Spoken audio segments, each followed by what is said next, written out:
안녕하세요, 원장님. 안녕하세요. 안녕하세요. 반갑습니다. 오늘은요, 장애 통합 어린이집 가이드북을 대표 저자이신 우리 안혜경 원장님, 실위, 정학 보도 및 나눔의 원장님을 이렇게 초청하게 됐습니다. 원장님, 영광입니다. 반갑습니다. 네, 원장님. 정말 전국의 장애인 통합 어린이집이라며 모두가 필요한 이 책을 이렇게 출간하게 해주셔서 너무너무 감사하고요. 특별히 이 책을 이렇게 쓰게 된 계기가 있으실까요? 네, 그 장애통합 어린이집을 운영하면서 어려움도 많았고 기쁨도 많았는데 이 길을 가려는 따뜻한 분들과 소통하고 또 조금이라도 도움이 됐으면 하는 마음으로 쓰게 되었습니다. 원장님 이 책을 보니까 영유아 인성교육은 장애 통합 실천에 달려있다 이렇게 써있고요. 원장님 보니까 이 책의 특징이 무엇일까요? 네, 이 책의 특징은요, 책 제목처럼 가이드를 해주는 책이에요. 네. 장애통합에 대한 그 이론과 매뉴얼들은 너무 많잖아요. 너무 많죠. 그런데 내용이 너무 방대해서 접근하기가 사실 쉽지 않거든요. 그래서 입학 상담부터 초등학교 입학까지 50페이지 분량으로 그렇게 한눈에 볼 수 있도록 만들었어요. 네. 그래서 1년의 보육과정을 매뉴얼처럼 한눈에 펼쳐보시면서 더 필요한 부분들은 전공서적을 찾아가시면서 운영하시면 좋겠습니다. 그러면 장애 통합 어린이집에 대해서 원장님이나 선생님들이 되게 고민이 되겠는데 되게 많이 도움이 되겠네요. 네, 그렇죠. 선생님도 해보셨지만 그 장애통합을 처음 시작할 때는 너무 막막하잖아요. 막막하죠. 네, 그래서 처음 시작하는 분들은 상담은 어떻게 할지, 서식은 어떻게 해야 할지 너무 생소하시잖아요. 네. 그래서 여기 44페이지에는 상담이 필요한 부분들을 제가 좀 서식까지 담아드렸고요. 그리고 상담이 필요한 부모님들의 마음은 알기, 그래서 자녀를 수용하는 데는 단계가 있잖아요. 네. 그래서 그 단계도 좀 같이 실어드렸어요. 네. 상담할 때 어머니에 맞춰서 상담할 수 있도록 그렇게 실었고요. 그리고 장애 유형은 계속 바뀌고 아이들에 대해 그 발달에 대한 진보는 굉장히 느리잖아요. 그렇죠. 그렇기 때문에 어려운 것 같아요. 그래서 저도 어려움을 많이 느껴서 어떻게 하면 좀 더 부담감을 덜 가질까 좀 고민이 많았거든요. 네. 그러면서 깨달은 것이 바로 좀 전지적 시점이에요. 이를테면 그 한 발자국 떨어져서 전체를 보는 시각이랄까요? 네. 그래서 우리가 어려운 일이 생기면 그 속에서 막 못 헤어져 나오잖아요. 그쵸. 네. 그래서 1년의 과정을 쭉 써놓고 그 지금 어려움의 이유는 무엇일까 좀 객관적으로 보자는 거죠. 그래서 4페이지를 보면 1년에 보육과정 진행 과정이 표로 되어 있어요. 그리고 20페이지에 보시면 또 그 1년의 보육과정은 진단평가부터 최종평가까지 계속 순환하는 형식이거든요. 그러면 예측할 수 있는 일들이 많아요. 예를 들어서 우리가 입학상담을 할 때 장애 유형을 파악하고 그리고 그 평가 도구를 바꿔야 할지 교사가 어떤 교육을 더 받아야 될지 이 보육과정의 순환을 보면서 어느 지점에 어떻게 준비해야 될지 알 수가 있거든요. 네. 그러면 예측할 수 있다는 거는 우리가 준비할 수 있고 그만큼 문제는 줄어든다는 얘기예요. 그러니까 장애 통합 개별화 교육 진단평가가 원장님들 선생님들의 애로사항이 많았는데 정말 이걸 보니까 쉽게 따라서 하면 될 것 같아요. 네. 그래서 더 내가 보고 싶다 그러면 갖고 있는 많은 책들이 있으니까 그거를 조금 더 찾아보시면서 우리 원에 맞춰서 계속해서 실행해 가시면 됩니다. 네. 집을 이렇게 시작하는 분들도 장애 통합을 이렇게 하던 분들도 필요한 책이네요. 필요한 책인 것 같아요. 그리고 좋은 점은 아주 짧게 요약했다는 거. 그게 정말 좋은 것 같고요. 근데 원장님, 요즘엔 저도 어린이집에 많이 컨설팅을 가보면 각 반마다 좀 경계선 아이들이 꽤 많이 있더라고요. 그래서 원장님들과 우리 선생님들을 보면서도 장애 통합반보다는 이 경계선에 있는 아이들을 어떻게 해야 되는지 그게 더 힘든 것 같아요. 네, 맞아요. 각 반에 2~3명씩은 있어요. 그래서 경계선상에 있는 친구들 때문에 선생님들 정말 힘드시잖아요. 힘드시죠. 네. 근데 이제 반대로 생각해보면 이 친구들은 아마 더 힘들 거예요. 그쵸. 네. 그래서 예를 들어서 말을 못하는 아이가 있다면 그 아이는 얼마나 답답하고 힘들겠어요. 저도 이제 힘들 때마다 그런 생각을 해요. 선생님한테도 선생님 힘들지?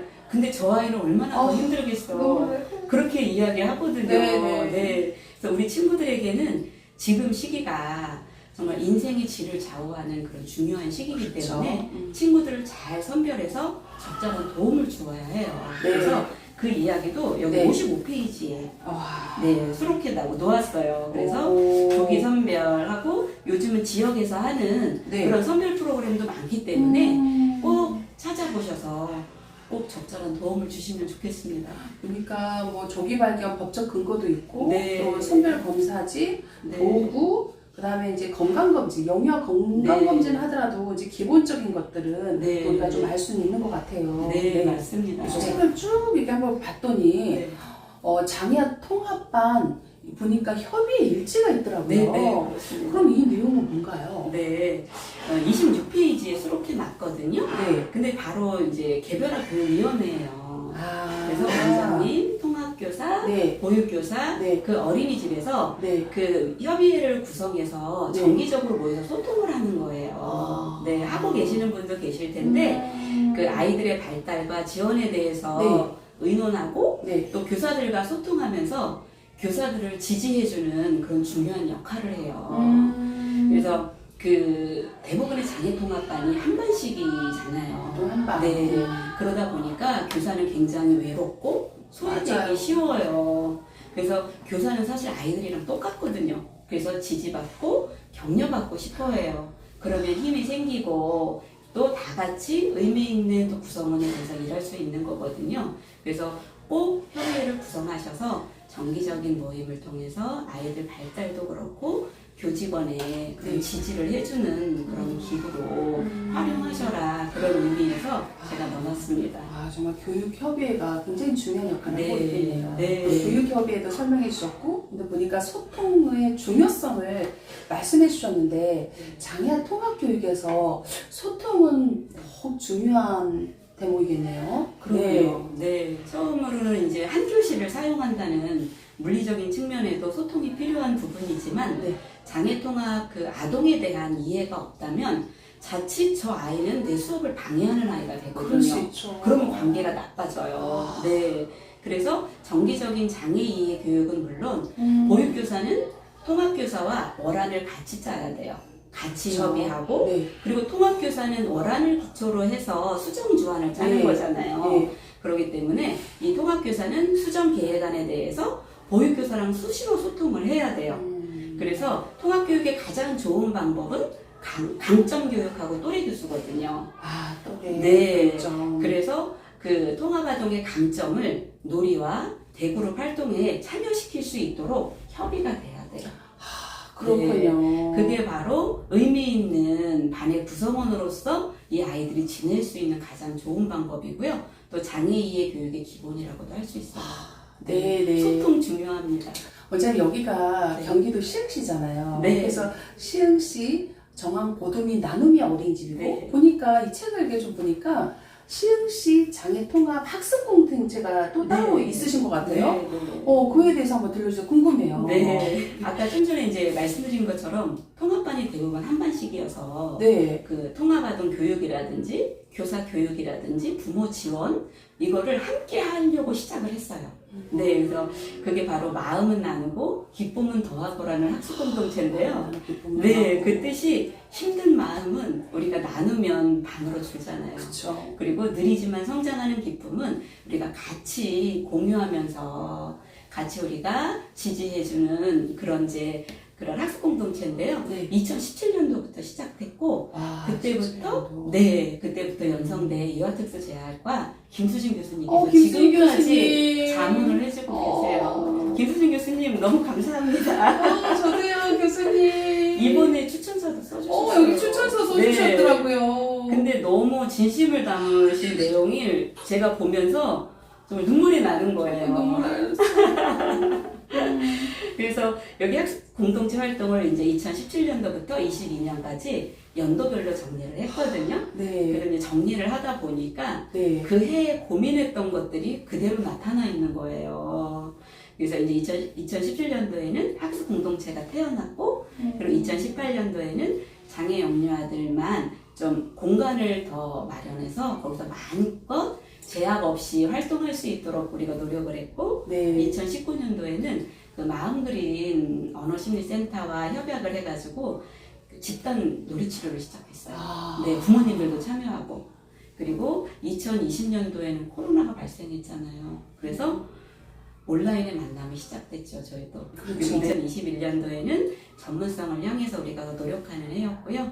이제 2022년도, 17년도부터 이렇게 쭉 오다 보니까 각 어린이집마다 굉장히 성숙된 거예요.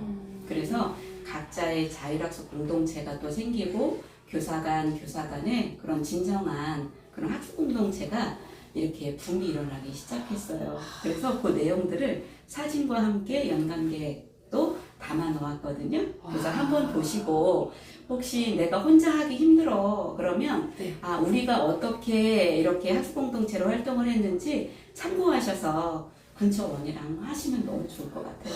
네. 네. 보니까 여성대학교 유아특수자라가 김수진 교수님 추천서 글 중에 하나가 네. 모든 아이들의 생명력을 소중하게 여기며 함께 있던 길. 네. 그때 시흥시 장애 통합 어린이집 학습 공동체의 중심인 것 같기도 합니다. 네, 고맙습니다. 네. 그때 생각이 새록새록 네. 나는 것 같아요. 네. 그래서 눈물이 좀 이렇게 감동적인 눈물과 또 전국에 있는 장애 통합 어린이집 우리 원장님과 선생님들의 그 노고를 알기에 어느 누구보다도 마음이 이렇게 좀 감동으로 다가온 것 같아요. 정말 응원하고요.